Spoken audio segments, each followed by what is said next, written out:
Hello friend, welcome to knowledge IQ Abhishek. आप सभी का स्वागत है नॉलेज आईक्यू अभिषेक के लेटेस्ट अपडेट के अंदर। आशा करता हूँ आप लोग सभी अच्छे होंगे और अपने एग्ज़ाम की जो आपका एग्ज़ाम होने वाला है अभी कुछ दिन बाद, उसकी तैयारी अच्छे से कर रहे होंगे। तो आज की हमारी वीडियो आप लोग को थंबनेल से ही दिख गया होगा। आज की हमारी वीडियो होने वाली है जो टाटा स्टील एपी का आपका ऑनलाइन टेस्ट होने जा रहा है, तो उसके रिगार्डिंग यहाँ पर एक वीडियो की उसको आप कैसे करके अच्छे से परफॉर्म करना है और क्या क्या गलतियाँ आपको यहाँ पे नहीं करनी है, इसी के रिगार्डिंग मैं एक छोटी सी वीडियो आप लोग को बता दे रहा हूँ ताकि आप लोग का बाद में आप लोग को कोई भी दिक्कत ना आए। तो सबसे पहला डाउट, क्या मोबाइल और लैपटॉप दोनों से हम लोग टेस्ट दे सकते हैं? तो ये बात ध्यान रखिए, आप लोग मोबाइल से टेस्ट ना दीजिए, क्योंकि मोबाइल के अंदर क्या दिक्कत होती है, आपको क्वेश्चन जो होते हैं वो बड़े होते हैं और पाई चार्ट वगैरह के अगर क्वेश्चन आएंगे तो फुल स्क्रीन पर आपके वो क्वेश्चन नहीं आएंगे, तो आप बार बार ऊपर नीचे स्क्रीन करेंगे तो उससे क्या हो सकता है, आपका एग्ज़ाम ख़राब हो सकता है। बहुत सारे कैंडिडेट क्या करेंगे, उसे गूगल क्रोम के अंदर डेस्कटॉप मोड पे पेपर को देने की कोशिश करेंगे, लेकिन उसमें दिक्कत बस यही सबसे बड़ी आएगी कि आपका जो एग्ज़ाम तो हो जाएगा, लेकिन आपके एग्ज़ाम होने पर आपको क्वेश्चंस अच्छे से दिखाई नहीं देंगे। बहुत सारे क्वेश्चंस आपके छूट जाएंगे, पूरा क्वेश्चन डिस्प्ले पर नहीं आएगा। फिर बाद में आप लोग को अफसोस होगा, काश मैं अपना लैपटॉप से एग्ज़ाम देता। तो सभी कैंडिडेट अपना जो भी लैपटॉप जिनके पास है वो अपना लैपटॉप से दें, और जिनके पास नहीं है तो कहीं ना कहीं से वो एक लैपटॉप अरेंज करके ही एग्ज़ाम को दें। तो पहली चीज़ तो लैपटॉप से ही आपको एग्ज़ाम देना है। और दूसरी इंपॉर्टेंट चीज़, क्या इसमें नेट कनेक्शन बहुत ज़्यादा फास्ट होना इसमें ज़रूरी है? तो आपको बता रहे थे कि नेट कनेक्शन नॉर्मल भी चलेगा। आपका नॉर्मल नेट कनेक्शन आपका है, वाईफाई वगैरह आपका अगर मोबाइल में आप हॉटस्पॉट ऑन करके भी आप मोबाइल से कनेक्ट करके लैपटॉप को टेस्ट दे सकते हैं। ऐसा नहीं है कि आपको पर्टिकुलर बहुत फास्ट वाईफाई की ही ज़रूरत पड़ेगी, उसी के अकॉर्डिंग यहाँ पर आप लोग अपना एग्ज़ाम दे पाएंगे। तो ऐसा कोई भी नहीं है, आप नॉर्मल अपने हॉटस्पॉट वाले नेट से यहाँ पर एग्ज़ाम को दे सकते हैं। तो दूसरी इंपॉर्टेंट चीज़, मोबाइल का यूज़ नहीं करना है। तीसरी इंपॉर्टेंट चीज़ आपको बता देता हूँ कि आप लोग पेन और पेपर को लेके बैठे। ये नहीं है कि आप एग्ज़ाम के दौरान आप बार बार पेन लेने जा रहे हैं फिर पेपर लेने जा रहे हैं। तो 3-4 रफ शीट या 4-5 रफ शीट अपने पास एग्ज़ाम के दौरान ही अपने पास में रखें, और ऐसा रूम को सेलेक्ट करें जहाँ पर ज़्यादा नॉइज़ क्रिएशन ना हो, शांति भरा रूम हो, आराम से बैकग्राउंड आपकी कोई भी चलेगी, उसमें कोई दिक्कत नहीं है कि बहुत अच्छा ही बैकग्राउंड होना चाहिए या साफ़ सुथरा। आपका नॉर्मल सा रूम होना चाहिए जैसा भी आपका घर है, और उसके अकॉर्डिंग आप यहाँ पर एग्ज़ाम दे सकते हैं। वहाँ पर आगे पीछे ज़्यादा लोग नहीं आने चाहिए, इस चीज़ का ध्यान रखिए कि पीछे आपके लोग आ रहे हैं या आपकी फैमिली आ रही, तो जब तक आपका एग्ज़ाम है तो अपना रूम को बंद करके ही आप लोग एग्ज़ाम दें।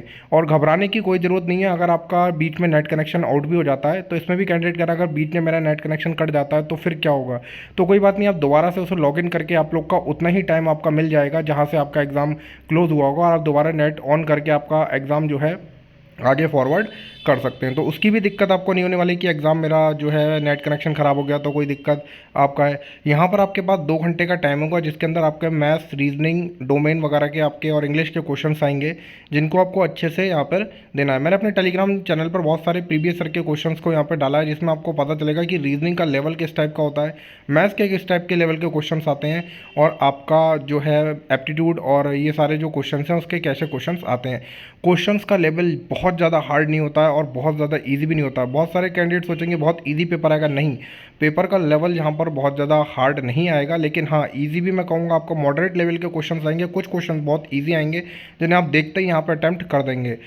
तो आपको अब एक आइडिया बता देता हूँ कि आपको क्वेश्चंस को किस तरीके से यहाँ पे अटैम्प्ट करना है। तो सबसे पहले जो जो क्वेश्चंस आपको आते हैं उन क्वेश्चंस को आप फटाफट तरीके से उन सारे क्वेश्चंस को आप कर लेंगे।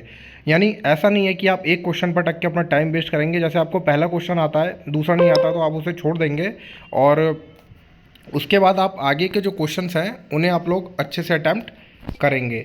तो इस चीज़ का आपको विशेष रूप से ध्यान रखना है कि आपको जो क्वेश्चंस हैं सारे क्वेश्चंस को देखना है। ऐसा नहीं है कि आप 1-2 क्वेश्चंस में अटकने के चक्कर में अपने बाकी के जो क्वेश्चंस हैं उनको अटैम्प्ट ही ना कर पाएँ। तो सबसे पहली बात, आपको पहला क्वेश्चन आता है, दूसरा नहीं आता, उसे तुरंत छोड़ेंगे और मार्क फॉर रिव्यू कर देंगे। अगर आपको लगता है कि आप उस क्वेश्चन को सॉल्व कर सकते हैं तो मार्क फॉर रिव्यू करके आपको आगे बढ़ना है, और नहीं है तो उसे डायरेक्टली आप से मतलब छोड़ सकते हैं क्वेश्चन को।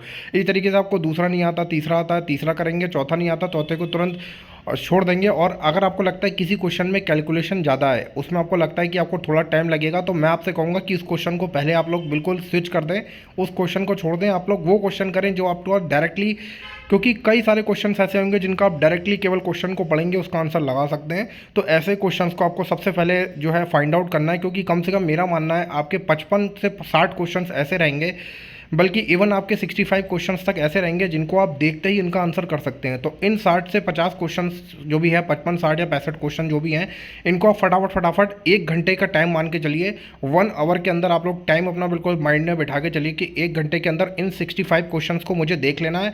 और जो जो क्वेश्चंस आपके बच जाते हैं उन्हें मार्क वर्क रिव्यू करके जो भी आपको बाद में करने हैं, और लास्ट का जो आपका 1 घंटा बचेगा उसमें आपको वो क्वेश्चंस को करना है जिनमें आपका कैलकुलेशन वगैरह है, क्योंकि वहाँ से आपका सिलेक्शन वाले क्वेश्चन स्टार्ट हो जाएंगे। ये आप मान के चलिए वहाँ से आपका सिलेक्शन स्टार्ट हो जाएगा। तो फंसना नहीं है, सारे पेपर को देखना है। पहली चीज़, सबसे इंपॉर्टेंट चीज़, पूरे पेपर के सारे क्वेश्चंस को आपको यहाँ पे देखना है। ये बात आप माइंड के अंदर बिठा के चलना ही है, आपको अटकना नहीं है। अगर नहीं आता तो छोड़े आगे बढ़े, नहीं आता छोड़े आगे बढ़े। इस तरीके से आप 100 क्वेश्चन, जो भी जितने भी क्वेश्चंस आते हैं एग्जाम के अंदर, उस क्वेश्चंस को आप लोग को अटेम्प्ट करना है। तो पहली चीज़ आपको याद रखना है, ये बहुत अच्छा मेथड है। आप सारे एग्जाम में फॉलो करेंगे तो आपके पेपर में जो जो इंपॉर्टेंट क्वेश्चन होंगे, आपको ये नहीं लगेगा लास्ट के 10 क्वेश्चन तो इतने ईजी थे और मेरे से छूट गए। ऐसी गलती आपको नहीं करना है। हो सकता है कि शुरुआत के 20 क्वेश्चन बहुत टफ आए और लास्ट के 20 क्वेश्चन इतने ईजी आए कि आप लोग देखते ही उन्हें अटैम्प्ट कर लें। तो इसलिए पूरे पेपर को एक बार राउंड ऑफ करके 1 घंटे का टाइम मान के चलिए, उसमें आपको यही करना है कि पूरे के पूरे क्वेश्चंस को देखना है। जो जो क्वेश्चंस आपको एक्यूरेट आते हैं उन्हें आपको फटाफट क्लिक करते जाना है, क्लिक करते जाना है, क्लिक करते जाना है। इस तरीके से आपका पूरा पेपर यहाँ पे हो जाएगा। और आपका डोमेन का जो लेवल लाता है, उसके भी आपको मैकेनिकल के डोमेन के क्वेश्चंस लास्ट ईयर कैंडिडेट ने भेजे थे, तो आप देख सकते हैं डोमेन का लेवल बहुत ज़्यादा हार्ड नहीं आता है। थोड़े थोड़े आपके क्वेश्चंस जो हैं वो प्रीवियस ईयर जिन्होंने एसएससी जेईई या अदर एग्जाम्स के लगा रखे हैं वहीं से पुट आउट करके क्वेश्चंस आते हैं। तो उसको घबराने की ज़रूरत नहीं है। इलेक्ट्रिकल का हो गया या आपका कोई भी ब्रांच का हो गया, तो आप बहुत ज़्यादा डोमेन में मतलब हार्ड क्वेश्चन करने के लिए आप लोग वो ना करें, क्योंकि बहुत ज़्यादा हार्ड क्वेश्चन आएगा तो मोस्ट ऑफ द केवल 2-4% ही कैंडिडेट ऐसे होंगे जो उन हार्ड क्वेश्चन के यहाँ पे सॉल्व कर पाएंगे। तो इतना आपको परेशान होने की जरूरत नहीं है। अगर कोई आपको क्वेश्चंस नहीं आता है तो आप ऐसा नहीं है कि आपका जो सिलेक्शन नहीं होगा। और एक दिमाग में ये बात होती है कि नहीं, मुझे तो 65 से 70 क्वेश्चन ही एक्यूरेट करने वरना मेरा सिलेक्शन नहीं होगा। देखिए, ये डिपेंड करेगा पेपर के लेवल पर। आप कभी भी माइंड के अंदर ये डिसाइड करके ना जाएं कि मुझे इतने क्वेश्चन करने वरना मेरा नहीं होगा। मे भी हो सकता है पेपर का लेवल काफ़ी टफ आ जाए, तो उस कंडीशन के अंदर हो सकता है कट ऑफ 50 वालों का भी यहाँ पे सिलेक्शन हो जाए। तो इस चीज़ का आपको विशेष रूप से ध्यान रखना है। और आपको पेपर देखते ही आपको आइडिया लगने लगेगा कि पेपर कठिन आ रहा है कि ईजी आ रहा है। मेरा मानना है पेपर जो है बहुत टफ नहीं बनाते हैं, हमेशा आपका मॉडरेट लेवल का पेपर बनता है। और अगर आप एक अच्छा अटैम्प्ट, यानी आपका जो अटैम्प्ट है वो मान के चलिए आपका 80 से 90 के बीच में अटैम्प्ट कर देते हैं, तो उसमें आपका कुछ गलत भी होंगे क्वेश्चन, 10-15 क्वेश्चन गलत भी होते हैं, और आपका जो है 65 प्लस या 60 प्लस भी आपका बनता है, तो यहाँ पर एक गुड स्कोर है जहाँ पे आपका आगे जो आपका कल्चर एप्रिसिएशन असेसमेंट टेस्ट होगा उसमें आपका हो जाएगा।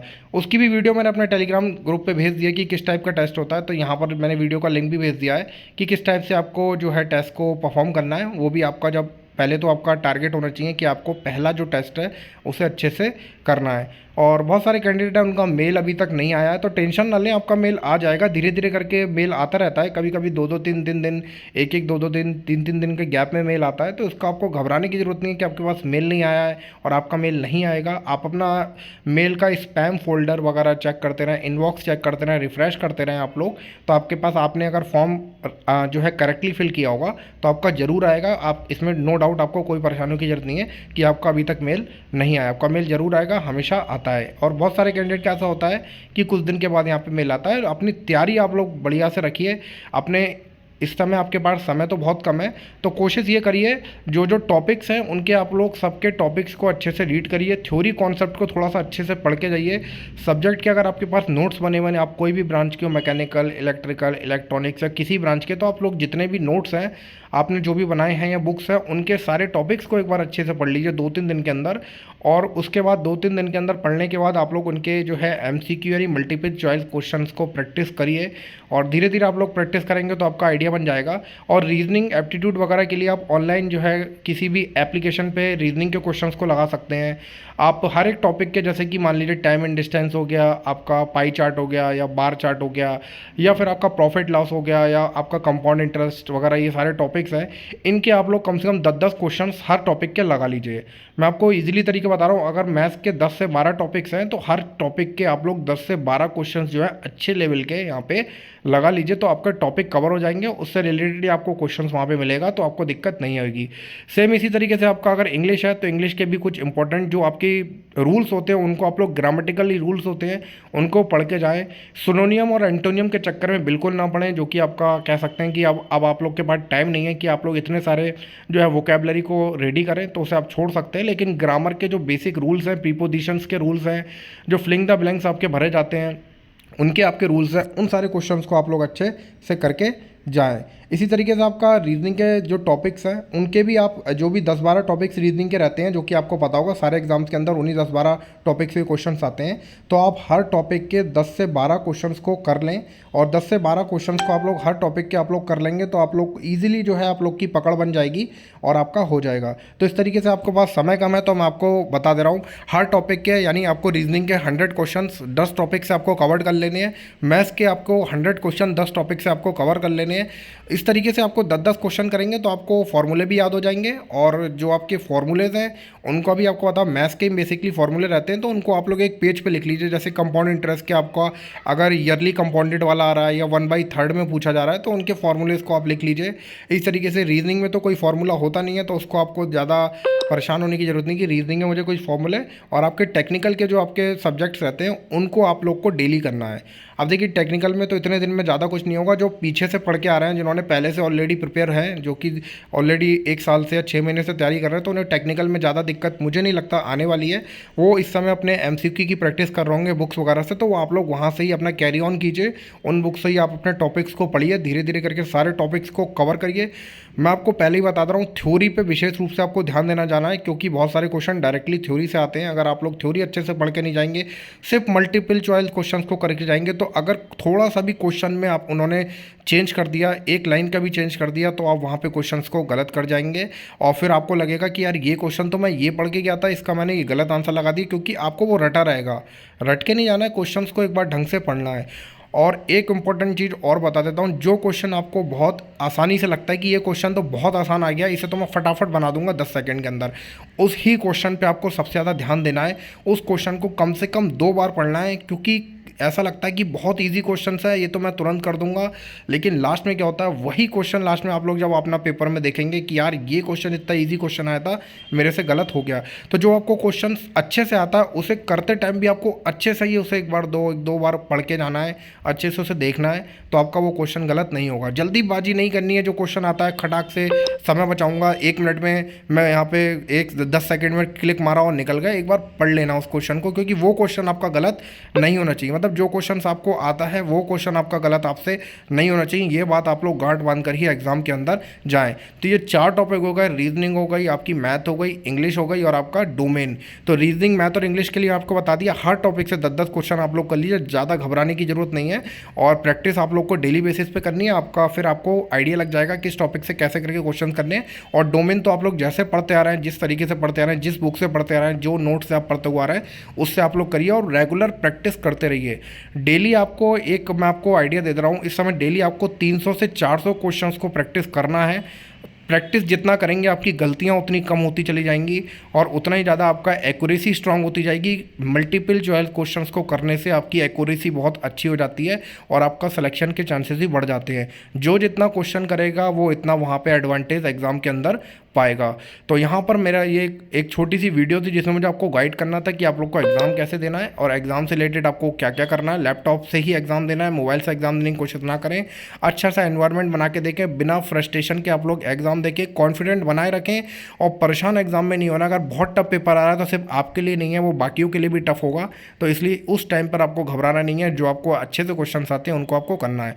बाकी इंपॉर्टेंट चीज़, अपना कॉन्फिडेंट बना के एग्ज़ाम को देना है। एग्ज़ाम क्रैक हो या ना हो, आगे भी बहुत सारे एग्ज़ाम्स आएंगे जिन्हें आप लोग को देना है। यहाँ से आपको सीखने को मिलेगा, इसलिए आप लोग अच्छे से एग्ज़ाम देना और आगे भी फर्दर जो है आप लोग एग्ज़ाम की प्रिपरेशन करते रहना। इसके बाद जैसे एग्ज़ाम हो जाएगा तो एक दो कैंडिडेट हैं जो ऑलरेडी एएपी में काम कर रहे हैं, एएपी की पोस्ट पे काम कर रहे हैं, उनका मैं इंटरव्यू वगैरह करा के आप लोग को उनका भी जो है बता दूंगा कैसे करके आगे करके आपका यहाँ पे किया जाता है। बाकी अभी आपका टाइम है, आप लोग अपने एग्ज़ाम की अच्छे से तैयारी करें और मेरी तरफ से आप सभी के लिए ऑल द बेस्ट है। कोई परेशानी है, कोई प्रॉब्लम है तो टेलीग्राम ग्रुप नॉलेज IQ अभी आप लोग यहाँ पर ज्वाइन कर लीजिए और वहाँ पर आपको वीडियो के डिस्क्रिप्शन में आपको लिंक मिल जाएगा। बाकी बी कॉन्फिडेंट और एग्ज़ाम को अच्छे से देना है और कोई भी दिक्कत हो, कोई परेशानी हो, अपनी आप लोग जो है टेलीग्राम पे शेयर कर सकते हैं। कोई आपका डाउट आ रहा हो, किस तरीके से क्वेश्चन हो। बाकी all the best for all और सभी अच्छे से एग्ज़ाम दें और बाय। आगे मिलते हैं नेक्स्ट वीडियो में।